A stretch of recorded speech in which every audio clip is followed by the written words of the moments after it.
υπάρχει μέσα σου μια εκδοχή που δεν αμφιβάλλει, δεν φοβάται και δεν χάνεται. Μια εκδοχή που γνωρίζει τον δρόμο χωρίς να χρειάζεται σημάδια, που δεν ψάχνει την απάντηση γιατί είναι η απάντηση. Δεν θα τη βρεις σε κάποιο βουνό, σε βιβλία ή σε άλλους ανθρώπους. Θα τη συναντήσεις στη σιωπή ανάμεσα στη σκέψη σου, εκεί όπου ο θόρυβος σταματά και αρχίζει ο εαυτός που θυμάται ποιος είναι.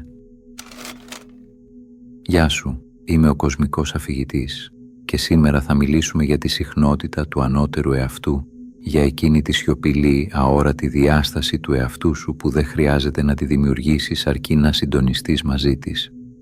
Αν βρίσκεις τη θεματολογία του καναλιού ενδιαφέρουσα, μπορείς να πατήσεις εγγραφή. Μείνε μέχρι το τέλος, γιατί ίσως ανακαλύψεις ότι το άτομο που αναζητούσες να γίνεις υπήρχε ήδη μέσα σου, απλώς περίμενε να το θυμηθείς.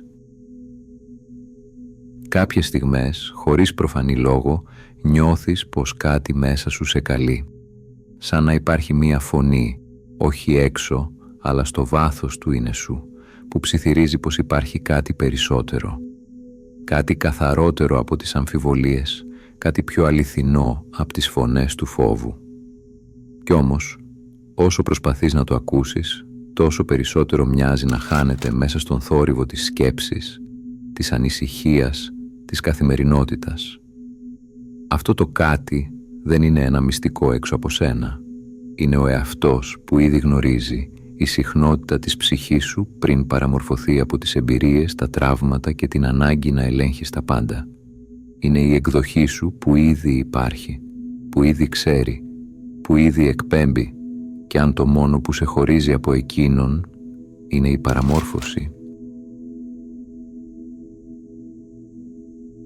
Πριν μιλήσουμε για ανώτερο εαυτό, συχνότητες και κβαντικά πεδία, χρειάζεται να δούμε κάτι πιο απλό και ταυτόχρονα πιο δύσκολο, το πώς παραμορφώνεται η αντίληψή σου για τον εαυτό σου. Γιατί η αλήθεια δεν λείπει. Αυτό που λείπει τις περισσότερες φορές είναι η καθαρότητα μέσα από την οποία μπορείς να τη δεις. Από πολύ μικρός αρχίζεις να μαθαίνεις ποιος είσαι, τι σου αξίζει, τι μπορείς, τι δεν μπορείς, τι επιτρέπεται, τι είναι ρεαλιστικό.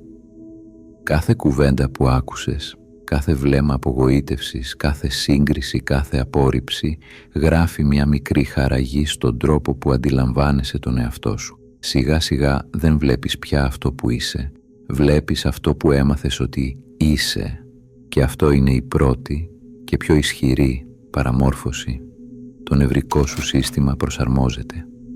Αν για χρόνια ζεις σε ένταση, κριτική, φόβο ή έλλειψη ασφάλειας, το σώμα σου μαθαίνει να βρίσκεται μόνιμα σε ετοιμότητα. Ο νους σου σκανάρει συνέχεια για κίνδυνο και έτσι κάθε νέο βήμα, κάθε επιθυμία, κάθε όραμα περνά από ένα φίλτρο. Είναι ασφαλές και λίγο πιο κρυφά. Μου αξίζει. Αυτό το φίλτρο είναι η παραμόρφωση. Δεν σε αφήνει να ακούσεις καθαρά τη διαίσθησή σου.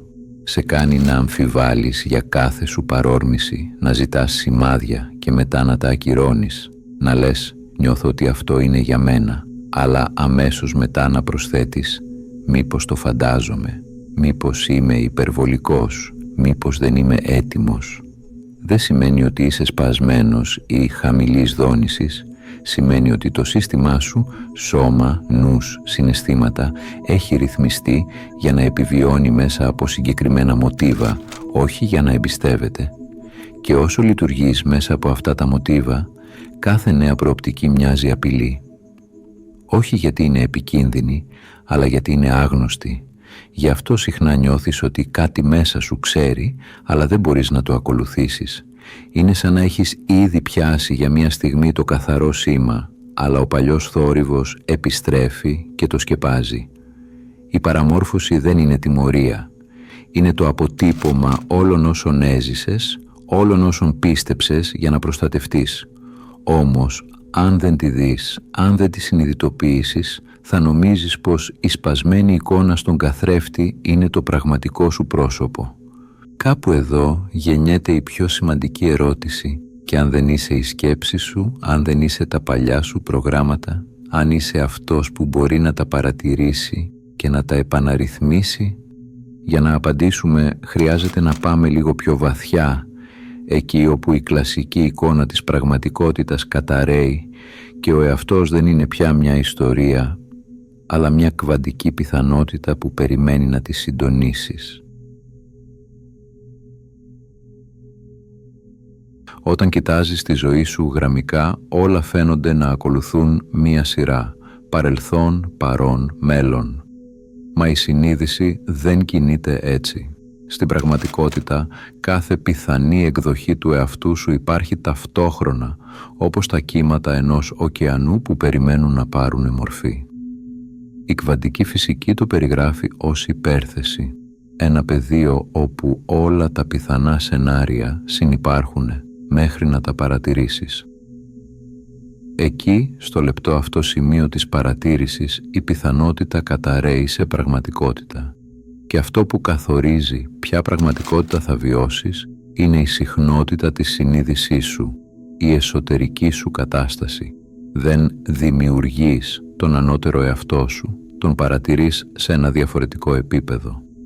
Όπως ένας ραδιοφωνικός δέκτης δεν δημιουργεί τη μουσική, απλώς τη συλλαμβάνει όταν βρει τη σωστή συχνότητα. Κάθε φορά που βρίσκεσαι σε φόβο, έλεγχο ή αμφιβολία, ο δέκτης σου συντονίζεται με μια πραγματικότητα όπου αυτά τα συναισθήματα κυριαρχούν. Κάθε φορά που επιλέγεις εμπιστοσύνη, παρουσία και εσωτερική γαλήνη, συντονίζεσαι με τη γραμμή χρόνου του ανώτερου εαυτού, αυτής της εκδοχής σου που ήδη υπάρχει, ήδη γνωρίζει, ήδη εμπιστεύεται. Δεν είναι φαντασία, είναι ενεργειακή φυσική. Το σύμπαν δεν αντιδρά στις λέξεις σου, αλλά στη δόνησή σου.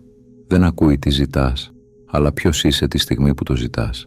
Φαντάσου έναν άπειρο αριθμό εκδοχών του εαυτού σου, που όλες υπάρχουν σε ένα πεδίο αόρατο, και εσύ με κάθε σου συναίσθημα, με κάθε σου σκέψη, επιλέγεις σε ποια θα συντονιστείς. Ο ανώτερος εαυτός σου είναι η πιο καθαρή συχνότητα ανάμεσά τους, το σημείο στο οποίο η αγάπη, η σοφία και η διάβγεια πάβουν να είναι λέξεις και γίνονται φυσική πραγματικότητα. Γι' αυτό δεν μπορείς να τον κυνηγήσεις, γιατί το να κυνηγάς κάτι σημαίνει να παραδέχεσαι ότι δεν το έχεις. Και το πεδίο, που είναι απόλυτα ουδέτερο, θα συνεχίσει να σου αντικατοπτρίζει την απουσία του. Το μυστικό δεν είναι να προσπαθήσεις να γίνεις ο ανώτερος εαυτός, είναι να αισθανθείς πώς είναι να είσαι ήδη αυτός, να ευθυγραμμιστείς με τη συχνότητά του τώρα μέσα από τη στάση του σώματος, την αναπνοή, το βλέμμα, την πρόθεση. Γιατί, όπως και το ραδιόφωνο, ο δέκτης δεν χρειάζεται να αλλάξει μορφή, αρκεί να αλλάξει συντονισμό. Αν λοιπόν ο ανώτερος εαυτός δεν μιλά με λόγια, πώς επικοινωνεί μαζί σου? Στο επόμενο κεφάλαιο θα δούμε τη γλώσσα του πεδίου, μία γλώσσα χωρίς λέξεις που δεν εκφράζεται με σκέψη, αλλά με συνοχή. Ο ανώτερος εαυτός δεν μιλά με λέξεις, δεν απαντά με φράσεις, δεν εξηγεί, δεν υπόσχεται. Μιλά μέσα από ρυθμό, μέσα από τη συνοχή του νου, της καρδιάς και του σώματος. Όταν η ενέργεια σου είναι διασκορπισμένη, όταν σκέφτεσαι το ένα, νιώθεις το άλλο και πράττεις το αντίθετο, ο εσωτερικός σου δέκτης γεμίζει παράσιτα. Αλλά όταν η σκέψη, το συναίσθημα και η πράξη εναρμονιστούν, τότε συμβαίνει κάτι σχεδόν μαγικό. Η ζωή αρχίζει να ανταποκρίνεται. Δεν πρόκειται για τύχη. Είναι η φυσική συνέπεια της συνοχής. Το πεδίο της συνείδησης δεν ακούει το μυαλό σου. Ακούει τη συντονισμένη σου παρουσία. Γι' αυτό οι πιο καθαρές απαντήσεις δεν έρχονται ποτέ όταν τις κυνηγάς. Έρχονται όταν πάβεις να ψάχνεις, όταν κάνεις ένα ντους και αφήνεις το νερό να κυλά, όταν περπατάς στη φύση χωρίς στόχο, όταν κάθεσαι σιωπηλός και για μια στιγμή το μυαλό σου δεν προσπαθεί να καταλάβει. Εκεί, στο κενό μεταξύ δύο σκέψεων, γεννιέται η γλώσσα του ανώτερου εαυτού. Δεν είναι φωνή, είναι αίσθηση. Μία απαλή έλξη προς κάτι που μοιάζει αληθινό, μία διάβγεια που δεν χρειάζεται εξήγηση. Και όσο περισσότερο εμπιστεύεσαι αυτή τη γλώσσα, τόσο πιο έντονα θα τη νιώθεις. Το σώμα σου θα αντιδρά πρώτο, ένα ρίγος, Μια ανάσα που βαθαίνει, ένα ξαφνικό κύμα γαλήνης. Αυτές δεν είναι τυχαίες σωματικές αντιδράσεις, είναι ενεργειακά σήματα. Ο ανώτερος εαυτός δεν επικοινωνεί με προτάσεις, αλλά με συχνότητες. Κάθε φορά που η καρδιά σου και ο νους σου χτυπούν στον ίδιο ρυθμό, η ύπαρξή σου γίνεται μεταφραστής της ενέργειας του πεδίου. Και τότε, χωρίς κόπο, χωρίς λογική, γνωρίζεις τι πρέπει να κάνεις. Η αλήθεια δεν χρειάζεται ανάλυση για να ακουστεί. Χρειάζεται σιωπή. Και σε αυτή τη σιωπή δεν μαθαίνεις κάτι καινούριο. Θυμάσαι κάτι παλιό. Αλλά τι είναι αυτή η συνοχή στην πράξη? Πώς συνδέεται ο νους με την καρδιά σε ένα σώμα που έχει μάθει να ζει μέσα στο άγχος? Στο επόμενο κεφάλαιο θα μιλήσουμε για την επιστήμη της συνοχής και θα δούμε πώς η καρδιά σου μπορεί να γίνει η πιο ισχυρή κεραία του σύμπαντος. Για αιώνες, ο δυτικός κόσμος μας έμαθε να πιστεύουμε πως η νοημοσύνη κατοικεί αποκλειστικά στον εγκέφαλο, όμως η επιστήμη αρχίζει σιγά σιγά να επιβεβαιώνει αυτό που οι μυστικιστές γνώριζαν εδώ και χιλιετίες. Η καρδιά σκέφτεται και ο νους αισθάνεται. Μέσα στο στήθος σου πάλεται ένα ηλεκτρομαγνητικό πεδίο που εκτείνεται μέτρα έξω από το σώμα σου. Κάθε σου συναίσθημα, κάθε σου ανάσα, κάθε σου πρόθεση μεταβάλλει τη μορφή και τη συχνότητα αυτού του πεδίου.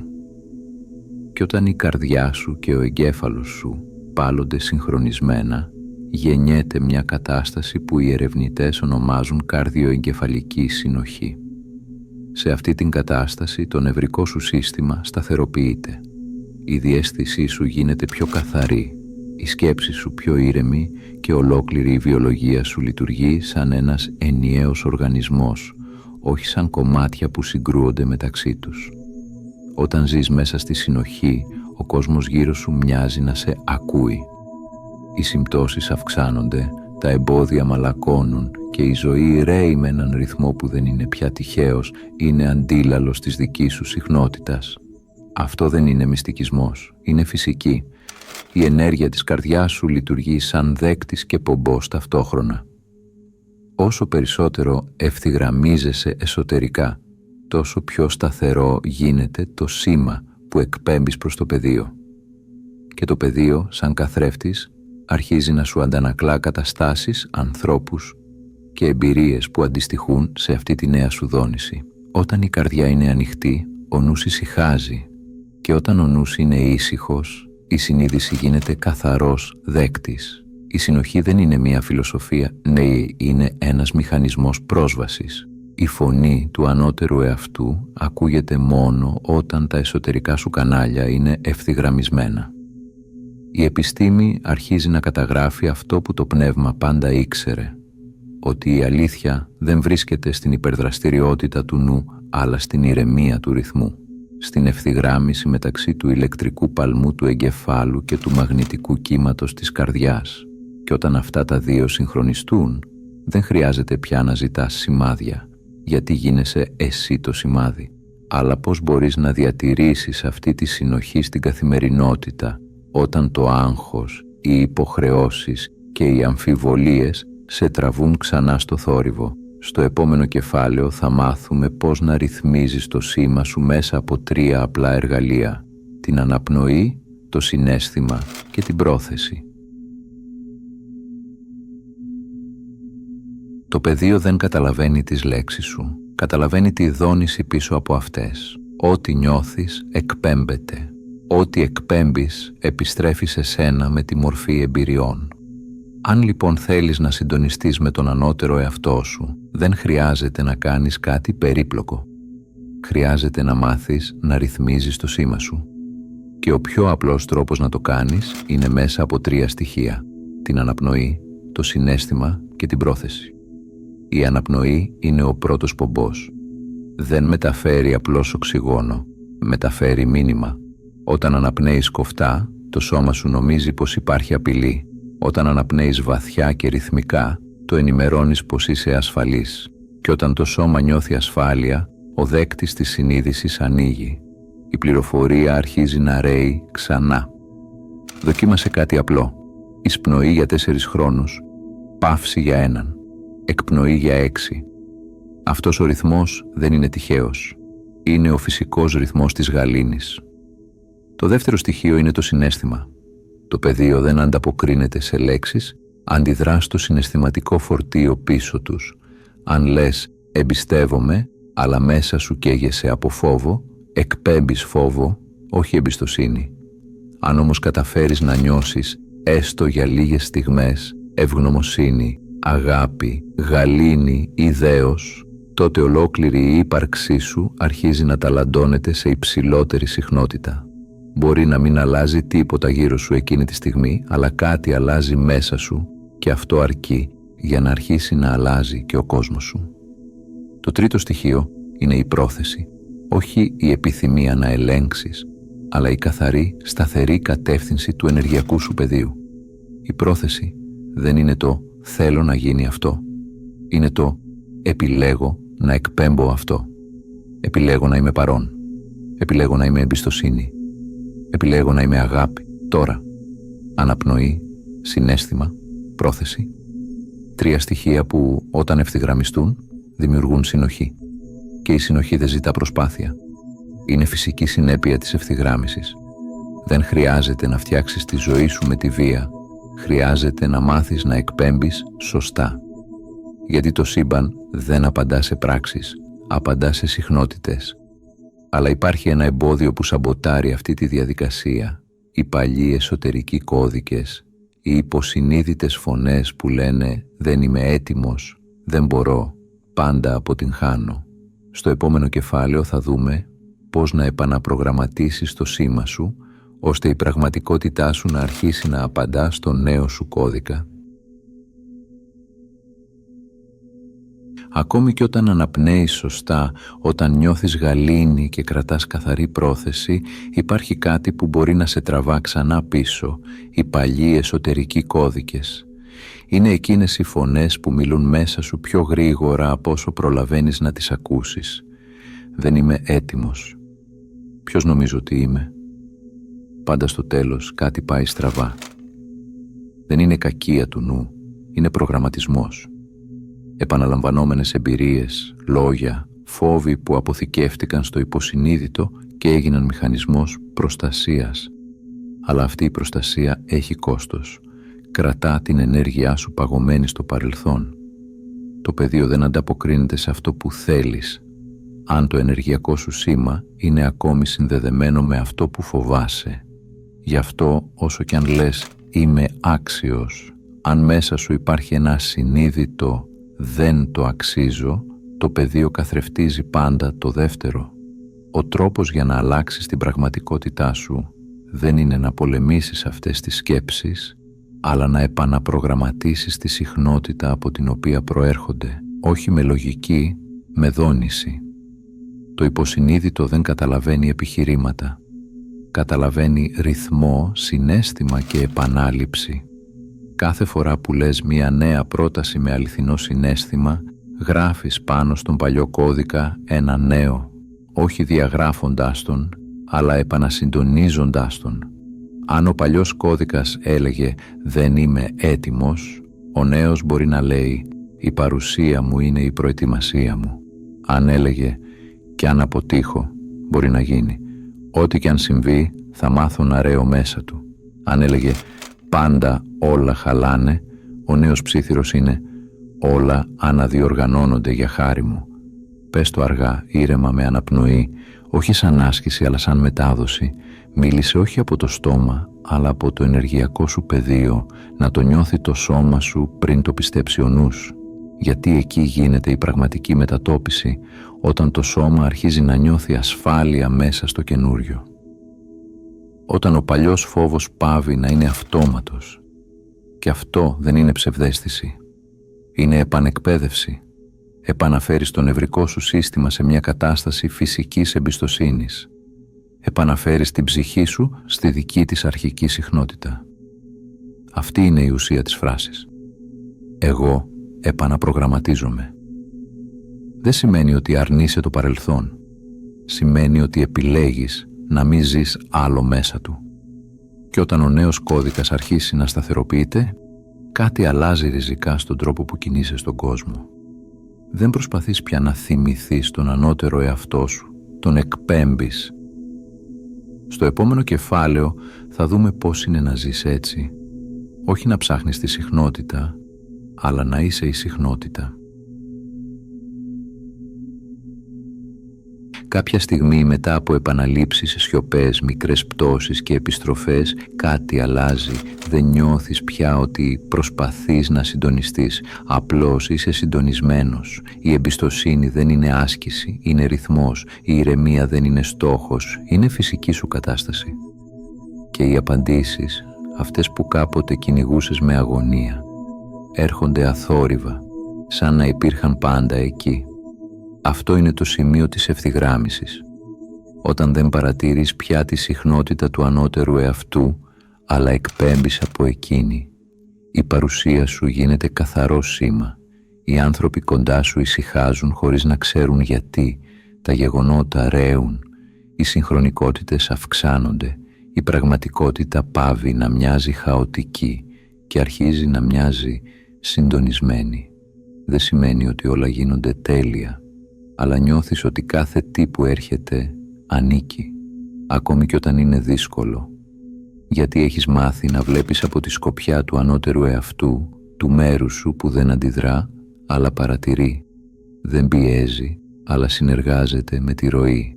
Κάποτε η ζωή έμοιαζε με μάχη για έλεγχο, τώρα μοιάζει με χορό και εσύ δεν προσπαθείς να οδηγείς, απλώς κινείσαι στον ρυθμό του σύμπαντος.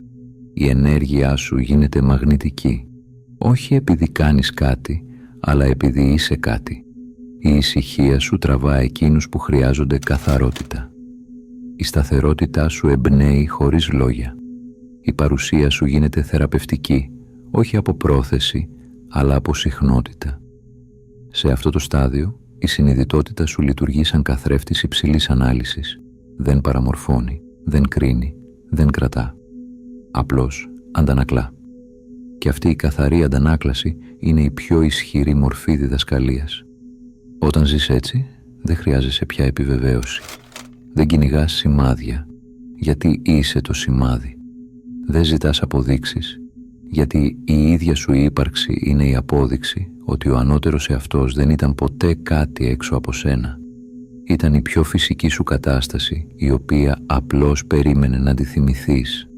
Και αν αναρωτιέσαι πώς θα καταλάβεις ότι έχεις φτάσει εκεί, η απάντηση είναι απλή. Δεν το σκέφτεσαι πια, το νιώθεις. Όμως ακόμα και όταν αγγίξεις αυτή την κατάσταση, ο παλιός κόσμος δεν πάβει να σε καλεί πίσω. Οι προκλήσεις, οι αμφιβολίες, τα μικρά πισωγυρίσματα, όλα είναι μέρος της εξάσκησης. Στο επόμενο κεφάλαιο θα δούμε πώς να επιστρέφεις συνειδητά κάθε φορά που χάνεις το σήμα, γιατί η επαναφορά δεν είναι αδυναμία, είναι η ίδια η μαεστρία. Κανείς δεν μένει μόνιμα ευθυγραμμισμένος. Ακόμα και όταν έχεις αγγίξει τη συχνότητα του ανώτερου εαυτού, θα υπάρξουν μέρες που θα νιώσεις να τη χάνεις. Μια λέξη, μια σύγκρουση, μια σκέψη και ξαφνικά το σήμα θολώνει. Όμως αυτή τη φορά κάτι είναι διαφορετικό. Γνωρίζεις πώς να επιστρέψεις. Παλαιότερα ένα τέτοιο πέσιμο θα σήμαινε πισωγύρισμα. Τώρα είναι απλώς μια υπενθύμηση, γιατί η επανασύνδεση δεν είναι τιμωρία, είναι πρακτική. Η διακοπή του σήματος δεν σημαίνει αποτυχία, είναι απλώς ένα κάλεσμα να επανέλθεις στη συνοχή. Κάθε φορά που νιώθεις τον παλιό θόρυβο να επιστρέφει, μην πολεμάς, παρατήρησε, αναγνώρισε τη σκέψη, την ένταση, το φόβο και μετά ανάπνευσε μία αργή εισπνοή, μία παρατεταμένη εκπνοή. Αυτός είναι ο τρόπος να θυμίσεις το σώμα σου πως είναι ασφαλές. Και όταν το σώμα νιώθει ασφάλεια, η ψυχή ξαναπιάνει το σήμα. Η επιστροφή δεν είναι μια ηρωική κίνηση, είναι μια ήπια πράξη μνήμης. Είναι να θυμάσαι ότι το φως δεν έσβησε, απλώς σκιάστηκε για λίγο από σκέψεις. Κάθε φορά που επιλέγεις να επανέλθεις στην παρουσία, ενισχύεις το κανάλι. Το πεδίο αρχίζει να μαθαίνει το νέο σου σταθερό μοτίβο. Η ευθυγράμμιση γίνεται πιο γρήγορη, η πτώση πιο ρηχή και η επιστροφή πιο φυσική. Η μαεστρία δεν είναι να παραμένεις πάντα φωτεινός, είναι να θυμάσαι το φως ακόμη και μέσα στο σκοτάδι, να μην ταυτίζεσαι με τη σύγχυση, αλλά να την παρατηρείς με καλοσύνη, να γνωρίζεις ότι ακόμα και όταν φαίνεται πως χάνεις το σήμα, ο πομπός εξακολουθεί να εκπέμπει. Η επαναφορά είναι η πιο βαθιά μορφή αυτοσεβασμού. Είναι σαν να λες στο σύμπαν, ναι, έπεσα, αλλά θυμάμαι ποιος είμαι και κάθε τέτοια επιστροφή γίνεται μία δόνηση που απλώνεται προς τα έξω, συντονίζοντας και άλλους ανθρώπους να επιστρέψουν και αυτοί στη δική τους αλήθεια. Γιατί κάθε φορά που θυμάσαι τον ανώτερο εαυτό σου, δεν θεραπεύεσαι μόνο εσύ, θεραπεύεις το πεδίο που σε περιβάλλει. Στο επόμενο και τελευταίο κεφάλαιο θα ενώσουμε όλα τα κομμάτια, την αναπνοή, το συναίσθημα, την πρόθεση και τη μνήμη, σε ένα πρωινό τελετουργικό που θα σε βοηθήσει να κρατάς τη συχνότητα του ανώτερου εαυτού, όχι σαν θεωρία, αλλά σαν ζωντανή κατάσταση μέσα στην καθημερινότητά σου. Ό,τι έμαθες δεν είναι μία νέα φιλοσοφία, είναι ένας τρόπος ύπαρξης. Γιατί ο ανώτερος εαυτός σου δεν ήταν ποτέ ένα μακρινό ιδανικό, ήταν πάντα εδώ, κάτω από τα στρώματα της προσπάθειας, της σύγχυσης και της αμφιβολίας.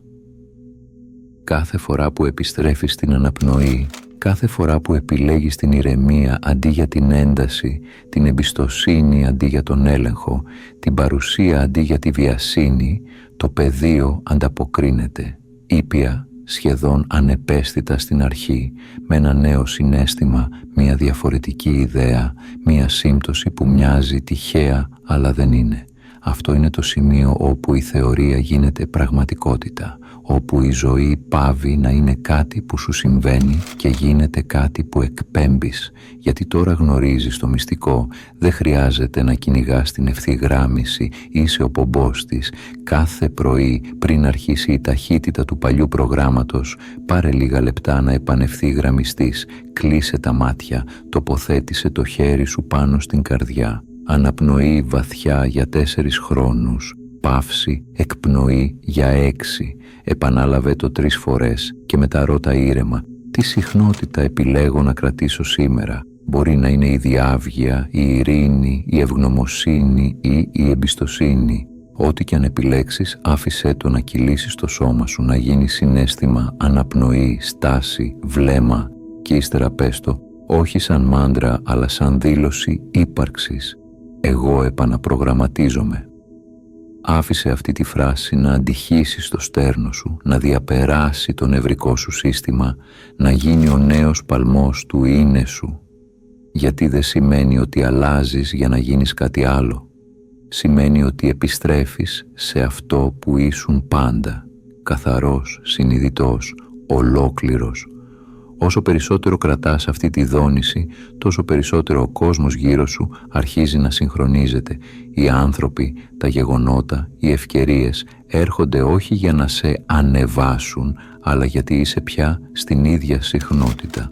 Και τότε συνειδητοποιείς το πιο παράδοξο και όμορφο μυστικό. Η ζωή δεν σε δοκιμάζει, σε αντανακλά και το σύμπαν δεν σου απαντά, σου συγχρονίζεται. Ο ανώτερος εαυτός δεν ήταν ποτέ στόχος, ήταν η βάση, η πιο καθαρή μορφή του ποιος είσαι, πριν από κάθε φόβο, κάθε ρόλο, κάθε ταύτιση. Αυτό είναι το σημείο της πραγματικής αφύπνισης, να συνειδητοποιήσεις ότι το φως που αναζητούσες δεν ήταν ποτέ έξω, ήταν πάντα εκπορευόμενο από μέσα. Αν ένιωσες κάτι να κινείται μέσα σου καθώς άκουγες αυτό το ταξίδι, τότε το σήμα έχει ήδη πιαστεί. Κράτησέ το, ενίσχυσέ το, μοίρασέ το. Και κάθε φορά που νιώθεις να ξεχνάς, επανέλαβε απαλά. Εγώ επαναπρογραμματίζομαι. Γιατί το θαύμα δεν είναι να αλλάζεις τον κόσμο, είναι να θυμάσαι πώς είσαι ο κόσμος που αλλάζει. Αν έφτασες μέχρι εδώ, θέλω να σου πω ένα μεγάλο ευχαριστώ που ήσουν συνοδοιπόρος στο ταξίδι μου. Αν έμαθες κάτι από αυτό το βίντεο, μπορείς να πατήσεις like, να κάνεις εγγραφή ή να αφήσεις κάποιο σχόλιο. Αν πιστεύεις ότι αυτό το βίντεο μπορεί να βοηθήσει κάποιον, μοιράσου το μαζί του. Αν θέλεις να στηρίξεις τη δουλειά μου, μπορείς να κάνεις μία μικρή δωρεά από το link που θα βρεις στην περιγραφή. Από όποιες συντεταγμένες του κόσμου και αν με ακούς, να προσέχεις τον εαυτό σου και να πας στο καλό.